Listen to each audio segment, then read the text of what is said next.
सुदन गुरुङ मात्रै होइन अरू कुनै पनि अनुसन्धानको दायरामा आउनु पर्दैन। तर त्यति भन्दै गर्दा उसले अरू सहमति गरे होला, अरू तम्सु गरे होला, अरू कागज गरे होला, ती नितान्त सम्पत्ति शुद्धिकरणको विषय आउँछ हो। अब के कुरामा चाहिँ उठाउन सकिन्छ भने उनले त्यो स्टार चाहिँ मिनी इन्सुरेन्स कम्पनीमा किनेको सेयर किने बापत ऊ दोषीको दायरामा अनुसन्धान दायरामा त आउँदैन।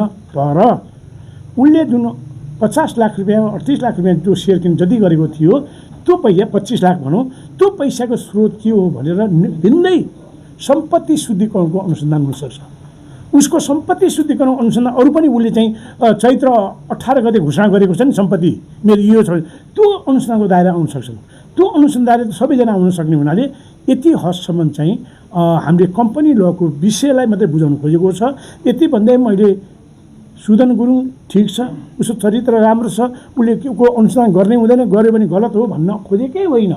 तर हामीले कानुन र पद्धतिलाई यदि अनुसरण नगरिकन आँखा चिम्लेर एउटा पदमा बसेकै कारणले यदि आरोप लगाइदिने हो भने त्यसले कहीँ पनि हामी पुग्दैनौँ।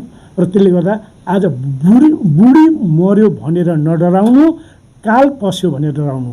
आज एउटा बाघले त्यसलाई खान्छन्, भोलि त्यो बाघले तपाईँलाई पनि खान सक्छ, मलाई पनि खान्छ। त्यो बाघ कस्तो पद्धतिको बाघ होइन, सिद्धान्तको बाघ होइन, कानुनको आदर्शको बाघ होइन, एउटा चाहिँ प्रतिशोधको बाघले चाहिँ तपाईँ पनि सिद्धिनुहुन्छ, मन सिद्धिन्छ।